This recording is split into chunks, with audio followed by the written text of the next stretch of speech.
A boy with dirt under his nails walked into the richest bank in New York City.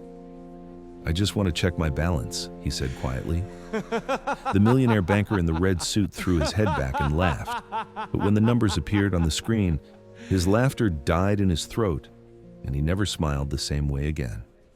The story opens with Douglas Peterson standing across the street from Morgan and Associates, watching through the floor-to-ceiling windows as men in $1,000 suits move like sharks through water. The contrast is visceral. The golden autumn light reflects off the glass towers of Lower Manhattan's financial district, while Douglas stands in sneakers held together with duct tape, his sister Bella's last meal weighing on his mind. In his trembling hand is a black card, smooth, heavy, embossed with gold lettering that arrived the day after his mother's funeral. For 3 weeks he's been too afraid to use it, too afraid it's a mistake. But today, with an eviction notice taped to their door and Bella crying from hunger, fear loses to desperation. He pushes through the revolving door into a world of marble floors, the scent of expensive cologne, and cold, judgmental eyes. The invisible line between poverty and privilege has never felt more like barbed wire, but Douglas crosses it anyway, driven by a ghost's promise and a sister's empty stomach. Pause for 2 seconds and help me do something. Comment your city and country below. I want to see how global this community really is, and I'm looking for the 2 viewers watching from the farthest apart today so I can pin the winners. Now back to the story, because what happens next will break your heart. The walk across the lobby felt like crossing an ocean. Every step Douglas took on the polished marble floor echoed, the sound bouncing off the high ceilings and coming back to him louder than it should have been. He kept his eyes down, watching his duct-taped sneakers move one in front of the other, but he could feel the weight of every gaze in the room pressing down on him like physical things. The click of keyboards stopped. Conversations died mid-sentence. The whole massive space seemed to hold its breath as he moved through it. Douglas had never felt so visible in his entire life. So exposed. It was like walking onto a stage where everyone was watching and he'd forgotten all his lines. His hands were sweating. The black card in his pocket felt like it was burning a hole through the fabric. To his left, 3 men in dark suits stood near a marble pillar, coffee cups in hand. They'd been talking, laughing about something. But now they were silent, staring. One of them whispered something to the others, and they all smiled. Not friendly smiles. The kind of smiles that made Douglas's stomach twist into knots. He wanted to run. Every instinct in his body screamed at him to turn around and push back through those revolving doors and disappear into the city where he belonged. But he thought of Bella, 8 years old, and asking why there was never any food in the apartment anymore. Why did the lights keep going off? Why couldn't she go to school with new shoes like the other kids? He thought of the eviction notice with its cold official language. 7 days to vacate. He thought of Mrs. Chen, their neighbor, who'd been bringing them leftovers and letting them do homework at her table, but who'd said last night, with tears in her eyes, that she couldn't help anymore. Her own rent was due. He kept walking. The air conditioning was cold enough to make his skin hurt. The smell hit him next. Rich leather from the furniture, fresh coffee, the sharp, clean scent of expensive cologne, and underneath it all, the smell of money. A world that operated on rules he'd never been taught. A woman in a cleaning uniform pushed a cart past him, moving along the far wall. She was older, maybe in her 50s, wearing the same kind of uniform his mother had worn. Dark blue pants and a matching shirt with a name tag he couldn't read from this distance. She was emptying a small trash can near one of the leather chairs, working quickly, efficiently, trying to be invisible. Douglas watched her for just a second, and something inside his chest cracked open. His mother had done this exact job, in buildings just like this one. Maybe even in this building. Douglas reached Valeria's desk. She was watching him with an expression that was part concern, part suspicion, and part something else. Pity, maybe. The kind of pity that made him feel smaller than he already did. Her hand moved slowly across the desk, fingers reaching for the phone. She never took her eyes off him as she picked up the receiver and pressed a button. Her voice was quiet when she spoke, barely more than a whisper, but Douglas could hear the edge in it. "We have a situation in the main lobby." "Yes." "A young man. He's claiming to have an account." She paused, listening to whoever was on the other end. Her eyes moved over Douglas again, taking in every detail, her lips pressed into a thin line. Yes. I think you should come down. Now. She hung up and folded her hands on the desk. Someone will be with you shortly, she said, her voice louder now. Professional. Cold. Please wait by the window. Douglas nodded but couldn't make himself speak. His throat felt like it had closed up. He turned and walked to the floor-to-ceiling windows she'd pointed at, standing beside one of the leather chairs because he was too afraid to actually sit down. Through the glass, he could see the street far below, the real world, his world, and he wondered what he was doing here, in this place where he so clearly didn't belong. Across the lobby, the elevator chimed. The sound cut through the silence like a knife. The doors slid open, and Douglas's heart dropped into his stomach. A man stepped out, and he was smiling. Subscribe now and stay to the end, because I'm revealing one detail about what Douglas's mother did that even the bank didn't fully understand until years later. This isn't just about money. This is about a sacrifice so profound that when I explain the full truth at the end, you'll never look at your own parents the same way again. The man who stepped out of the elevator was impossible to miss. His suit was the color of fresh blood, a deep crimson that seemed to glow under the lobby's crystal chandeliers.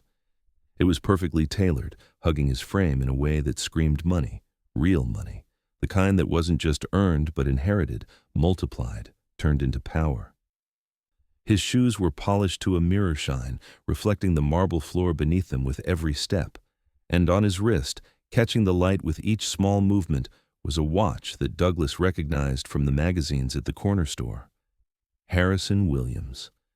The kind of timepiece that cost more than most people made in a year, maybe more than most people made in 5 years. The man's hair was swept back perfectly, going gray at the temples in a way that somehow made him look more distinguished instead of older. He had the kind of face that belonged on billboards, strong jaw, straight nose, teeth so white they could have been in a toothpaste commercial. But it was his eyes that made Douglas's skin crawl. They were sharp, calculating, already scanning the lobby like a hawk looking for prey. As he walked past the reception desk, Douglas noticed something. The man's phone was face up on a small table where he'd apparently set it down. On the screen was a photo of a little girl with pigtails. The man glanced at it, and for just a fraction of a second, something flickered across his face, something empty. Then he looked away, and the moment was gone. Those eyes landed on Douglas, and the man stopped walking. For just a second, his expression was pure confusion. His head tilted slightly, like he was trying to solve a puzzle that didn't make sense. A kid in duct-taped shoes standing in the lobby of Manhattan's most exclusive private bank. Then the confusion shifted. His nose wrinkled just a fraction, like he'd smelled something unpleasant. Disgust. Clear and unmistakable. And then, just as quickly, his whole face transformed into something else entirely. Amusement. Dark, cruel amusement. His lips curved into a smile that didn't reach his eyes. What is this? His voice exploded across the lobby like a gunshot, loud and theatrical. Every head in the room turned.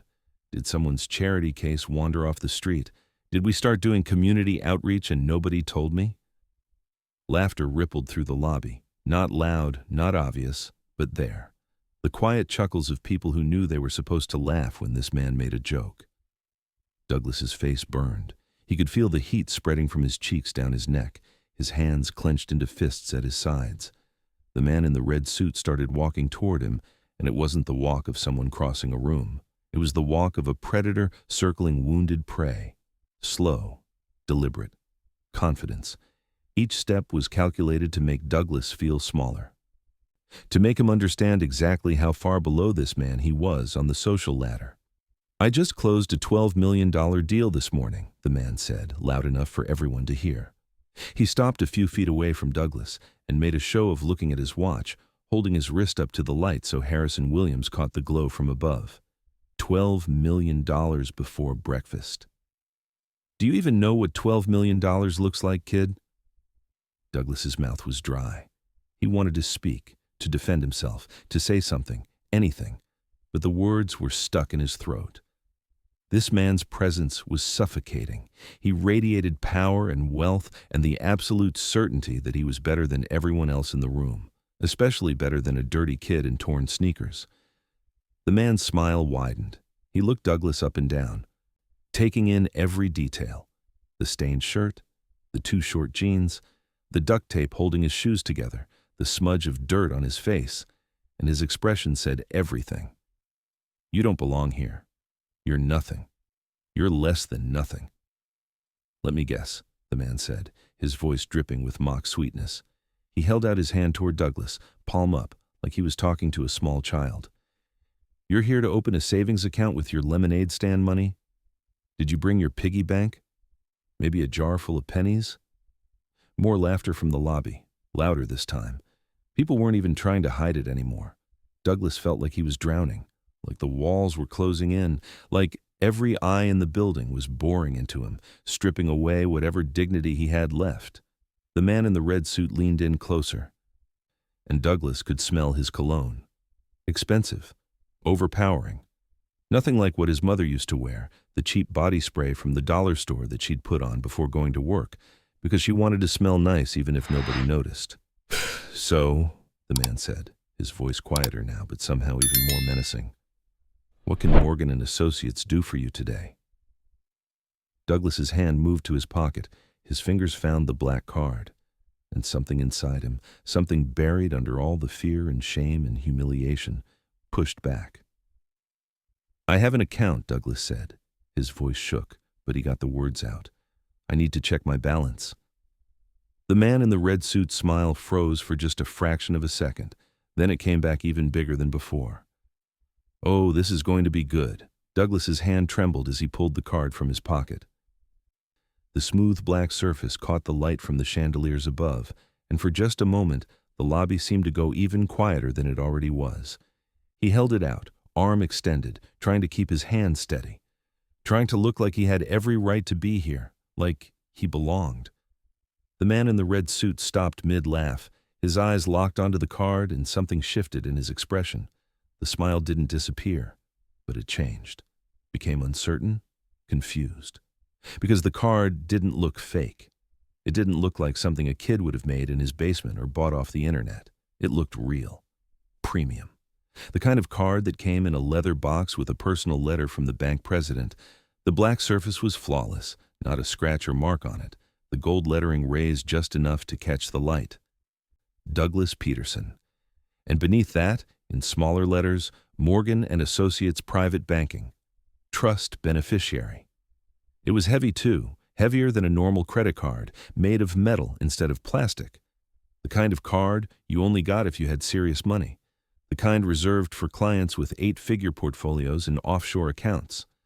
For 3 full seconds, the man in the red suit just stared at it. His mouth was slightly open. The confident smirk had slipped just enough for Douglas to see something else underneath. Doubt, maybe even concern. Then the moment passed. The smile came roaring back, bigger and meaner than before. The man threw his head back and laughed, loud and sharp, like Douglas had just told the funniest joke he'd ever heard. Oh, this is priceless, he said, wiping at his eyes like he was crying from laughter. Where did you get this, kid? Did you steal it from your mother's purse? Or wait, let me guess. You found it in a dumpster behind the building. That's it, isn't it? Someone threw out their old card, and you thought you'd come play dress-up in a real bank. The lobby erupted in laughter again. Louder this time. People weren't even pretending to work anymore. They'd turned in their chairs to watch the show, to watch this arrogant banker humiliate a poor kid who didn't know his place. It's mine, Douglas said. His voice cracked on the word mine, breaking into a higher pitch that made him sound even younger than he was. It came in the mail. It has my name on it. The man's eyes narrowed. Sure it does. And I bet you've got a Ferrari parked outside too, right? Before Douglas could respond, the man reached out and snatched the card from his hand. The movement was so fast and aggressive that Douglas flinched. The man held the card up to the light, turning it over, examining it like it was evidence at a crime scene. His expression was pure skepticism. He ran his thumb over the raised lettering, checked the magnetic strip on the back, held it at different angles to see if there was a hologram or watermark, and the more he looked at it, the more his smile faded, because everything about the card screamed authentic. The weight, the finish, the embossing, the security features. This wasn't something you could fake with a printer and a laminating machine. This was the real thing. The man's jaw tightened. He looked from the card to Douglas and back to the card again, and Douglas could see the wheels turning in his head, the calculations. If the card was real, that meant someone, somewhere, had given this dirty kid access to an account at one of Manhattan's most exclusive banks, which meant either there was a mistake in the system or something very strange was going on. "Fine," the man said finally. His voice had lost some of its theatrical edge. Now he just sounded annoyed, irritated that his entertainment was lasting longer than expected. "Let's see what kind of balance you have, kid. This should be fun." He turned and started walking toward the nearest computer terminal, a sleek desktop setup near the reception area. His movements were deliberate now, slower, like he was dragging out the moment because he knew what was coming. The screen would show $0 or maybe a negative balance, or most likely an error message saying the account didn't exist, and then he could call security. Have the kid arrested for fraud, make an example out of him. The man sat down at the terminal and cracked his knuckles. He looked back at Douglas with a grin that was all teeth and no warmth. "This is going to be the best part of my day," he said. He slid the card into the reader with exaggerated slowness, making sure everyone in the lobby could see. The screen flickered. A prompt appeared. His eyes narrowed. He turned the monitor slightly toward Douglas, his expression mocking. "PIN!" he snapped. Douglas's heart hammered. He'd memorized the 4 digits from the letter that came with the card, his mother's handwriting, the only instruction she'd left. He stepped forward and whispered the numbers. 6, 2, 1, 9. His birthday is backwards. The man's fingers hovered over the keyboard. "Ready?" Douglas couldn't speak. He couldn't breathe. He just nodded. The man started typing. Pause and drop a comment below. "Tell me if you've ever been judged based on how you looked, where you came from, or what you were wearing. Have you ever walked into a place and felt like you didn't belong? Share your story."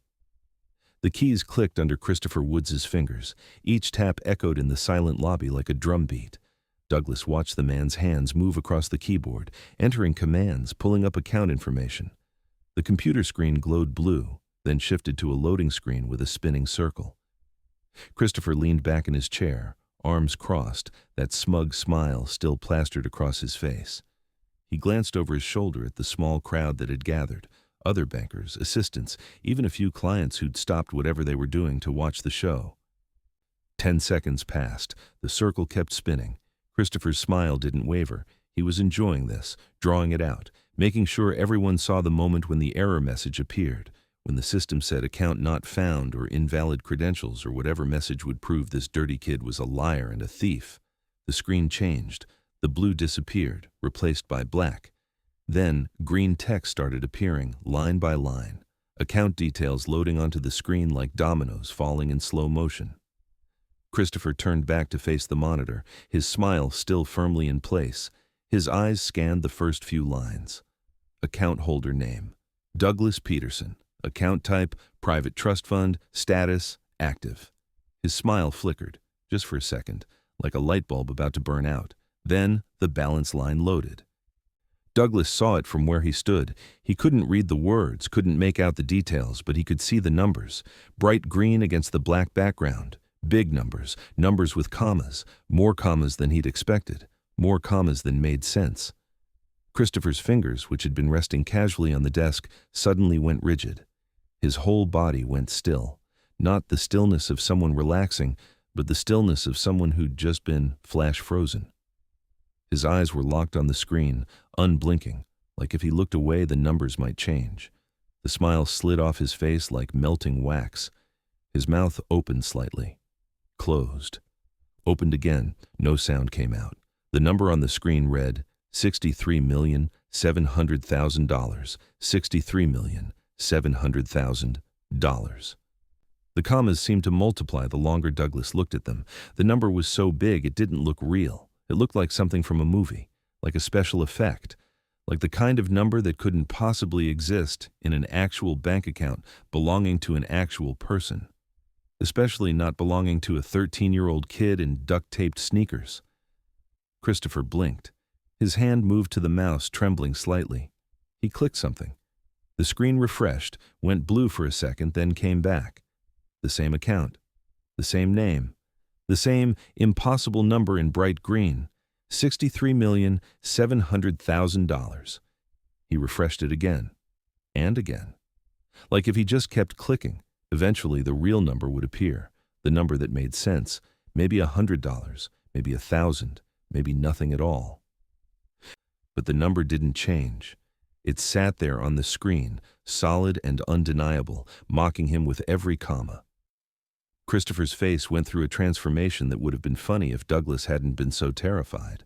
The smirk was gone completely now, replaced by confusion. Deep, fundamental confusion, like someone had just told him the sky was green and shown him proof. His eyebrows drew together. His mouth hung open. He looked like a man trying to solve an equation that shouldn't exist.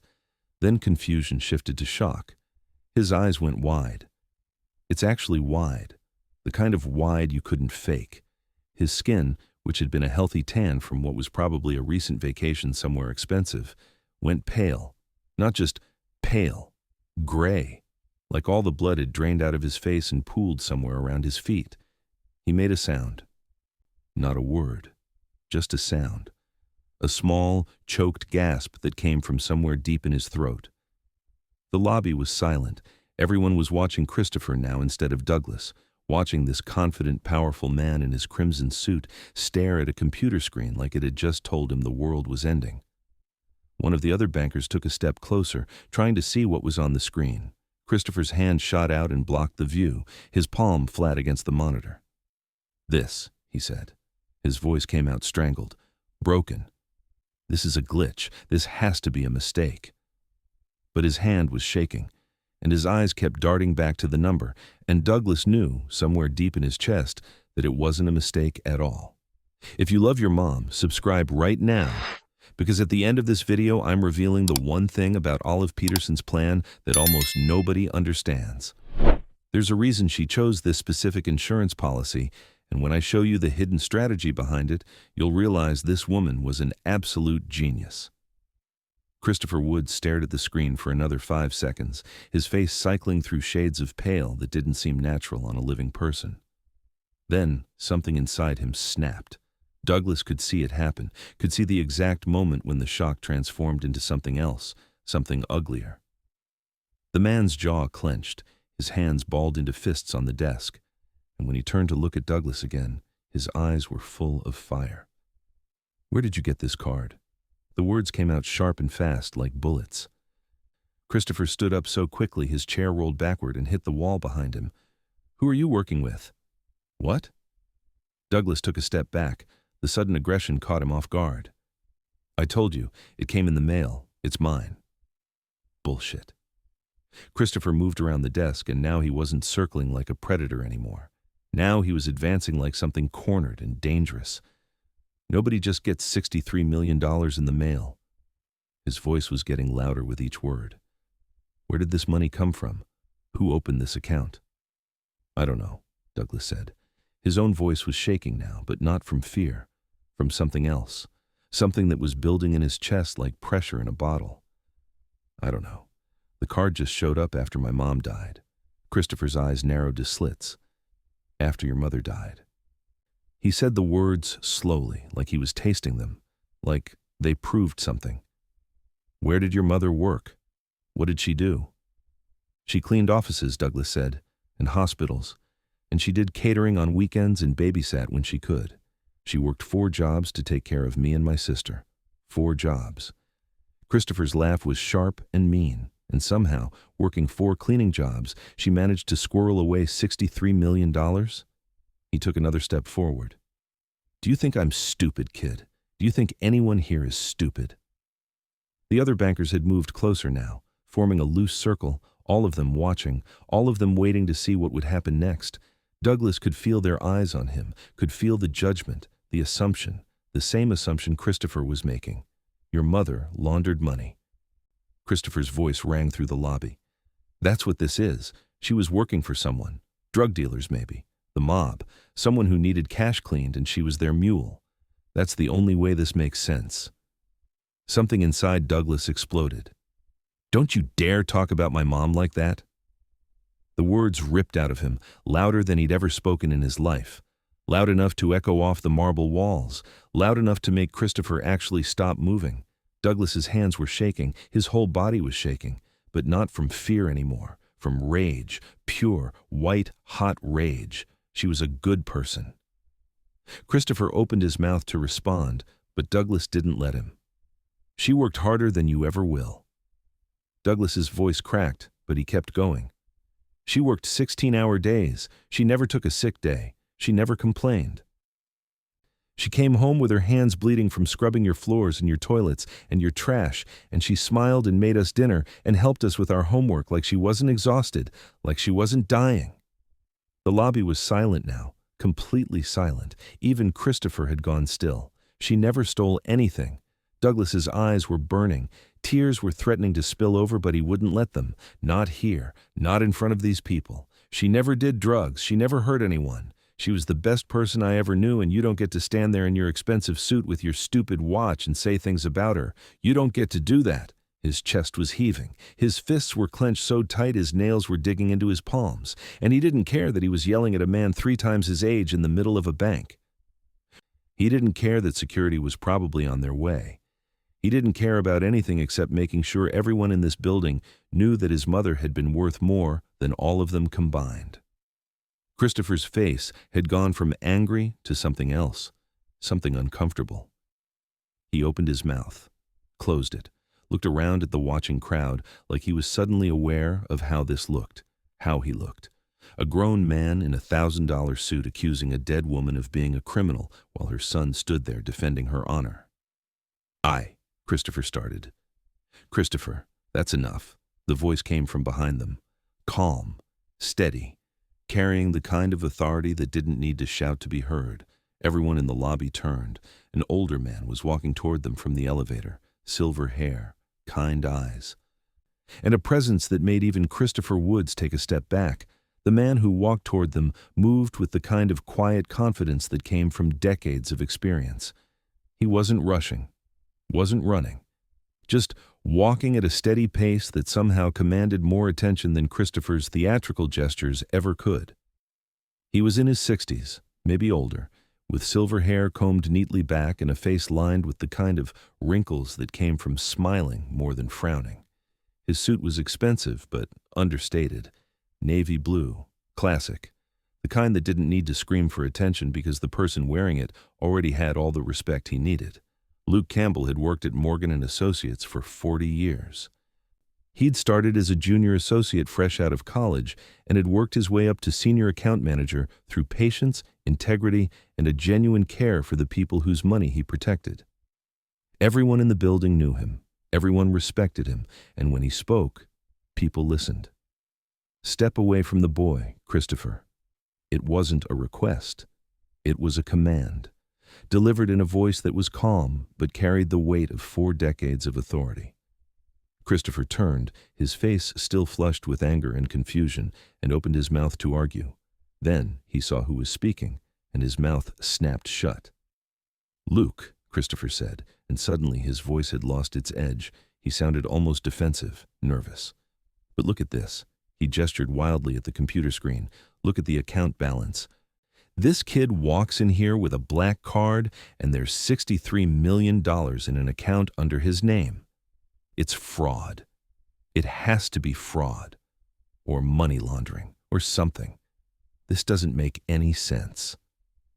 Luke reached the desk and glanced at the screen. His eyes moved over the numbers, the account details, the dates. Then he looked at Douglas. Really looked at him. His gaze moved from Douglas's face to his duct-taped shoes, to the way he was standing, tense and ready to run. And something in Luke's expression changed, softened. His eyes went distant for a moment, like he was remembering something. Then they refocused, and there was recognition there, understanding. He'd been wondering when this day would come. Olive had told him it would. Someday. "No," Luke said quietly. "It's not fraud." Christopher's face twisted in frustration. But how could he? It's a trust account, Luke continued, his voice cutting through Christopher's protests like a knife through butter. Set up 13 years ago, 2 months before this young man was born, managed by this firm. Everything is legal, everything is documented. And this young man, he turned to look at Douglas again, his expression gentle, is the rightful beneficiary. The lobby was so quiet, Douglas could hear his own heartbeat pounding in his ears. He stared at Luke, trying to process what he was hearing. Rightful beneficiary. That meant it was real. The card was real. The money was real. He wasn't going to be arrested. He wasn't going to be thrown out. The man in front of him, this stranger with kind eyes, was telling the truth. But Christopher started again. His face was red now. A combination of embarrassment and stubborn refusal to admit he'd been wrong. How does a kid end up with $63 million? Where did it come from? Luke's expression hardened just slightly as he looked at Christopher. That's none of your concern. And frankly, the way you've conducted yourself here today is disgraceful. You owe this young man an apology. Christopher's mouth opened and closed like a fish out of water. Around them, the other bankers who'd gathered to watch the show were suddenly very interested in their shoes, in the ceiling, in anything except the scene unfolding in front of them. Christopher tried. You were just humiliating a child in front of the entire lobby, Luke said, his voice still calm but with steel underneath, accusing his deceased mother of crimes without a shred of evidence. Making assumptions based on nothing but his appearance. Is that what we do here, Christopher? Is that the kind of bank we run? Christopher's face went pale. He looked around, saw all the eyes on him, and seemed to shrink. No, sir, he said quietly. Luke nodded. Then I suggest you return to your office. I'll handle this from here. Christopher hesitated for just a second, like he wanted to argue, wanted to defend himself. But one look at Luke's face told him that would be a very bad idea. He turned without another word and walked toward the elevator, his crimson suit suddenly looking less impressive, more like a costume. The lobby watched him go in silence. When the elevator doors closed behind Christopher, Luke turned back to Douglas. He reached out and placed a hand gently on Douglas's shoulder. The touch was warm, steady. The first kind physical contact Douglas had felt since his mother died. Come with me, son, Luke said softly. Let's talk somewhere private. Douglas nodded. He didn't trust himself to speak. His throat was tight and his eyes were burning, and if he tried to say anything, he was going to break down right here in the middle of the lobby. So he just nodded and let Luke guide him toward the elevator, away from the stairs, away from the judgment, toward something that felt almost like safety. If you're still watching, you're exactly the kind of person this channel was built for, so hit subscribe. This pattern of parental sacrifice shows up in another case I'm covering soon, about a janitor who left his family $22 million. The elevator ride was silent except for the soft hum of machinery. Douglas stood next to Luke, staring at his reflection in the polished metal doors. He looked small, young, lost. Luke didn't say anything, didn't try to fill the silence with empty words, and somehow that made it easier to breathe. The elevator stopped on the 12th floor. The doors opened onto a hallway that was quieter than the lobby, carpeted in deep blue, with paintings on the walls that looked like they belonged in a museum. Luke led Douglas down the hall to a corner office at the end. When he opened the door, Douglas saw windows, floor-to-ceiling windows that looked out over the Hudson River. The water stretched out gray and endless under the autumn sky, with New Jersey visible in the distance. Boats moved slowly across the surface. The city sprawled out below them, alive and moving, but from up here it all seemed peaceful, quiet. Have a seat, Luke said, gesturing to a leather chair in front of his desk. The chair was worn in a way that made it look comfortable instead of shabby, like it had been used by real people instead of just existing to look expensive. Douglas sat down carefully, still afraid he'd somehow dirty it. Luke moved to a small cabinet near the window and pulled out a bottle of water. He opened it and handed it to Douglas, who took it with shaking hands. When was the last time you ate? The question was so gentle, so genuinely concerned, that Douglas felt his throat tighten. 2 days ago, he said quietly. I've been giving mine to Bella. Luke's face didn't change, but something in his eyes got softer, sadder. He picked up his desk phone and pressed a button. Sarah, this is Luke. Can you have someone bring up a sandwich platter from the cafe downstairs? And some juice. Orange, apple, whatever they have. Thank you. He hung up and looked at Douglas. Food will be here in a few minutes. Douglas nodded. He wanted to say thank you, but the words were stuck. This man's kindness was doing something to him, breaking down the walls he'd built up to survive the last few weeks, making him feel things he'd been pushing away because feeling them hurt too much. He took a sip of water and focused on the taste, the coldness, anything to keep from crying. Luke sat down behind his desk and turned on his computer. The screen lit up with a soft glow. He typed for a moment, clicking through screens, his fingers moving with the practiced ease of someone who'd done this thousands of times. Then he stopped. His mouse hovered over something. He clicked, and a file opened. Douglas could see the label at the top of the screen even from where he sat.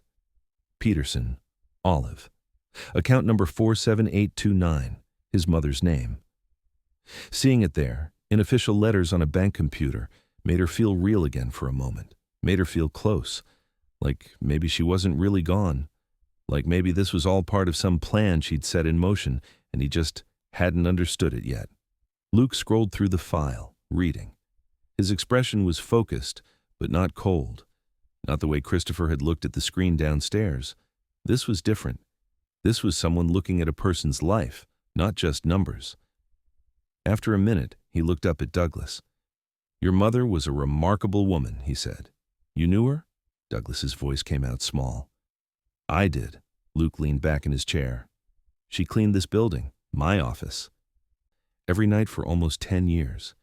We talked sometimes when I worked late. She told me about you, about your sister. She was very proud of you both. He paused, his expression distant. She told me once that she'd set up something for you. Made me promise that if you ever came in, I'd take care of you myself. I've been waiting for this day. Something in Douglas's chest cracked. His mother had talked about him, had been proud of him, had planned for this moment, even though he'd never done anything special, even though he'd just been a regular kid going to a regular school and getting regular grades. She'd been proud anyway. She'd been planning anyway.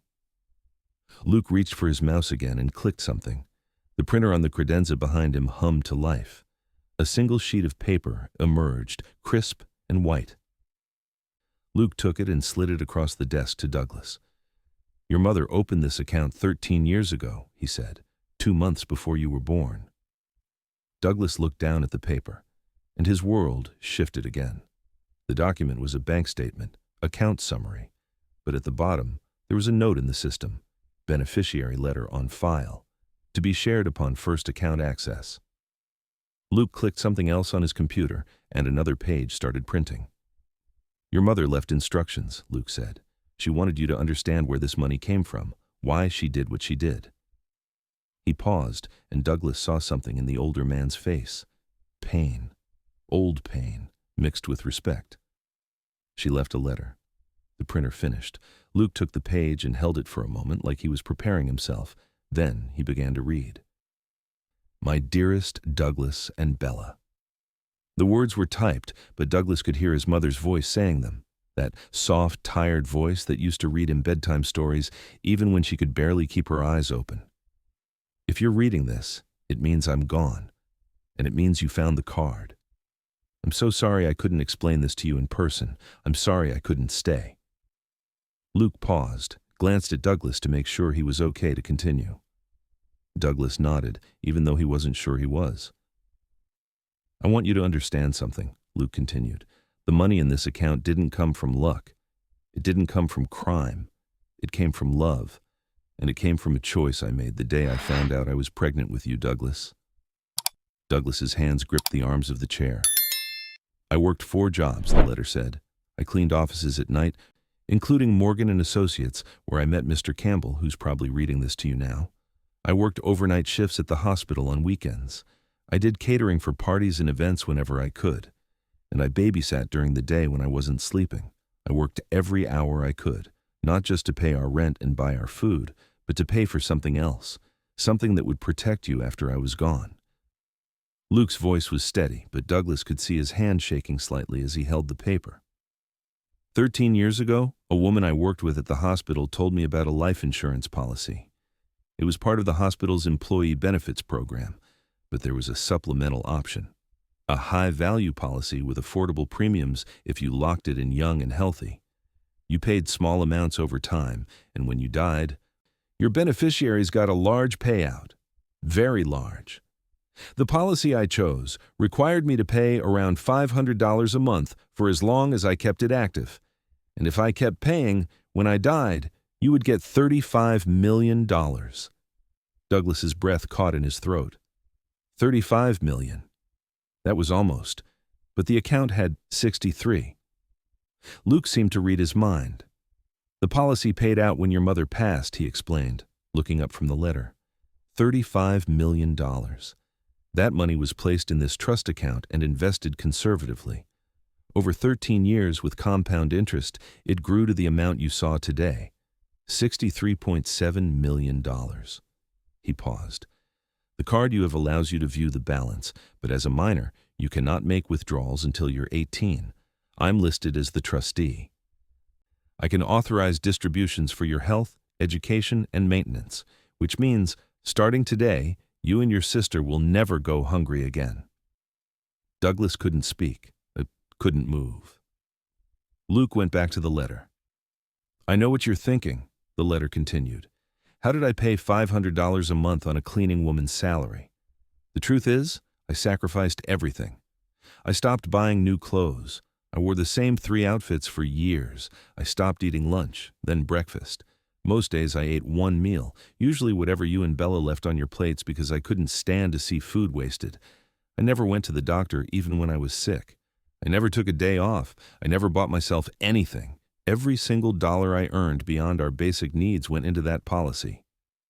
Luke's voice cracked slightly. He cleared his throat and continued. I knew what I was doing to myself. I knew I was working too hard, sleeping too little, eating too little. I knew my body couldn't sustain it forever, but I also knew that if something happened to me, you and Bella would be left with nothing, no money, no family to take you in. You'd end up in the system, separated, alone. And I couldn't let that happen. The room was blurring now. Douglas's eyes were filling with tears, but he couldn't wipe them away, couldn't move. So I made a choice, his mother's words said through Luke's voice. I chose to work as hard as I possibly could for as long as I could. I didn't mean to leave you so soon. I truly believed I had more time. I thought I could make it until you were grown, but my body gave out before I was ready. The doctor said it was heart failure brought on by exhaustion. I pushed myself too hard. I know that now. But I don't regret it, my loves, not for 1 second, because now you're safe. Now you'll never go hungry. Now you'll never wonder where you'll sleep tomorrow night. Now you can go to college, you can build businesses, you can help people, you can do anything you want. You're free. Luke stopped, took a breath. His own eyes were wet now. I'm sorry I couldn't stay longer, the letter said. I'm sorry I won't be there to see you graduate, to meet your friends, to watch Bella grow up. But I made sure you'd never have to struggle like I did. You were always rich, my loves. You just didn't know it yet. Build a good life. Make me proud. And remember, every single day, that you were loved more than anything in this world. Love, Mom. Luke set the paper down gently. The silence in the room was complete, except for the sound of Douglas crying. Not quiet tears, full, body-shaking sobs that came from somewhere deep inside him. All the grief he'd been holding back for 3 weeks came pouring out. All the fear, all the anger at being left alone, all the guilt for not understanding, all the love he'd never gotten to say back to her. Luke stood and moved around the desk. He knelt beside Douglas's chair and put a hand on his shoulder. Just held it there. A steady, warm presence that said, "You're not alone anymore." She used to clean my office, Luke said quietly, his own voice thick with emotion. Every night when I worked late, she'd come in around 9. We'd talk while she emptied the trash and vacuumed. She told me about you and Bella, about how smart you were, how kind. How you'd help her carry groceries even though you were so small. She said you were going to change the world, that she could see it in you. Douglas couldn't speak. could only cry and let Luke hold his shoulder and feel for the first time in weeks like someone understood, like someone saw what his mother had done, what she'd given, what she'd sacrificed. "She loved you," Luke said, "more than I've ever seen anyone love anything, and she made sure you'd be okay. That was all she wanted, for you to be okay." And Douglas realized, through the pain and the grief and the overwhelming weight of what he'd just learned, that he was going to be okay. His mother had made sure of it, even at the cost of everything, even at the cost of herself. They sat in that office for another 20 minutes while Douglas ate the sandwiches that arrived. Luke didn't rush him, didn't make him talk, just sat there, a quiet presence that made the world feel less overwhelming. When Douglas was ready, when the tears had finally stopped and he'd drunk 2 bottles of water and eaten enough to make his stomach stop hurting, Luke stood up. "Ready to go back down?" he asked gently. Douglas nodded. He felt different than he had an hour ago, lighter somehow, despite the weight of what he'd learned. He understood now. Understood why his mother had been so tired, why she'd fallen asleep at the dinner table sometimes, why she'd worn those same 3 outfits until they were threadbare. She hadn't been failing them. She'd been saving them. The elevator ride down felt different too. Douglas stood straighter, breathed easier. When the doors opened onto the lobby, he didn't feel like he was entering enemy territory anymore. He felt like he had every right to be there, because his mother had earned that right. With every floor she'd scrubbed, every trash can she'd emptied, every hour she'd worked while other people slept. The lobby was quieter now. The morning rush had passed, but there were still people working at desks, walking between offices, conducting business, and standing near the reception desk, looking smaller than he had before, was Christopher Woods. He was still wearing the crimson suit, but it didn't look impressive anymore. It looked garish, too bright, like he was trying too hard. His face was pale, and when he saw Douglas and Luke step out of the elevator, something in his expression crumbled. Shame. Deep, genuine shame. Luke walked Douglas to a private desk away from the main area. He opened a drawer and pulled out a small leather folder. Inside were documents, account statements, investment portfolios, legal papers that Douglas didn't fully understand but knew were important. "Your future is secure," Luke said, his voice warm. "Your sister's college is paid for. Your mother's dream is real." He placed a hand on the folder. "I'll be setting up a monthly allowance for you. Rent, food, utilities, school expenses, everything you need. The card in your pocket lets you check the balance, but for now, all spending goes through me as trustee. When you turn 18, it's all yours." He pulled out a business card and wrote his personal cell phone number on the back. "Day or night if you need anything, you understand?" Douglas took the card with shaking hands. "Thank you," he whispered, "for everything." Luke smiled, and it reached his eyes. "Your mother would be proud of the man you're becoming." Douglas turned to leave, the leather folder clutched against his chest. But as he passed the reception area, he saw Christopher still standing there. The man looked up and their eyes met. Christopher opened his mouth like he wanted to say something, then closed it, looked down at his expensive shoes. He couldn't even maintain eye contact. Douglas stopped walking. He thought about his mother, about what she would do in this moment. She'd never been the kind of person who held grudges. She'd always said that anger was too heavy to carry around, that forgiveness was the only way to stay light. "Mr. Woods?" Douglas said. Christopher looked up, surprise flickering across his face. "I forgive you," Douglas said simply. "My mom would have wanted that." Christopher's face did something complicated. His eyes went red. His jaw trembled. He looked like he wanted to say something, maybe apologize, maybe explain himself. But he just nodded. Once. Sharp. And Douglas could see that the forgiveness had hit him harder than any insult could have. Douglas walked out of Morgan & Associates with his head high. The autumn sun was still shining. The city was still moving. But everything felt different now. He had a future. Bella had a future. And his mother, wherever she was, had made sure of it. 3 days later, Douglas stood in a cemetery in Queens. The graves stretched out in neat rows, simple headstones marking lives lived and lost. His mother's grave was modest, just her name, her dates, and a single line that Douglas had chosen. Beloved mother. She loved more than she was loved. He knelt down and placed a bouquet of white lilies on the grass. They were her favorite. He'd never been able to afford them before. Now he could buy 1,000 bouquets, and it wouldn't make a dent in the account. But he just bought one, because that felt right. "I understand now, Mama," he whispered. His voice caught, but he kept going. "I understand what you did, why you did it, and I promise I'll make you proud. I'll take care of Bella. I'll build something good with this, something that matters. Thank you. Thank you for everything." The wind blew gently through the cemetery, rustling the leaves on the trees. And for just a moment, Douglas felt like she was there, like she was standing beside him, her hand on his shoulder, telling him it was going to be okay. Across the city, in a penthouse apartment with floor-to-ceiling windows overlooking Central Park, Christopher Woods sat alone in his living room. The lights were off, the TV was silent. In his hands was a photograph.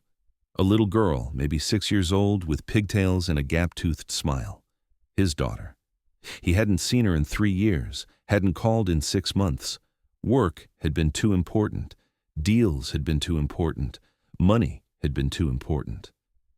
He looked at the photo for a long time. Then he picked up his phone. His hands were shaking as he scrolled through his contacts. Found her name, his ex-wife. The woman he'd divorced because she'd wanted him home more and he'd wanted the corner office more. He pressed call. It rang once, twice, 3 times. "Hello?" Her voice was cautious, surprised. "Sarah," Christopher said, and his voice cracked. "It's me. I know I don't have the right to ask, but I need to talk to Emma. I need to tell her I'm sorry. I need to—" He stopped, took a breath. "I need to be better." There was a long silence on the other end. Then, quietly, she said, "Hold on." And Christopher Woods, Senior Vice President of Private Wealth Management, sat in his expensive apartment with his expensive watch and his expensive suit and waited to talk to his daughter. The only thing that had ever really mattered. Olive Peterson never lived in a mansion. She never wore designer clothes. She never saw the inside of a private jet. She never ate at fancy restaurants or vacationed in Europe or owned anything that cost more than a month's rent. But she was the richest woman in New York City because she knew what to invest in. She didn't invest in stocks or bonds or real estate. She invested in love, in sacrifice, in the future of 2 children who would carry her legacy forward long after she was gone. And 13 years after she opened that account, 13 years after she made the choice to give everything she had, her investment came home, and it was worth more than all the money in all the banks in the world. Click the video on your right to see 3 other stories of parents who sacrificed everything for their children, the hidden financial strategies they use that most people never discover, and the one moment when their kids finally understood what true wealth really means.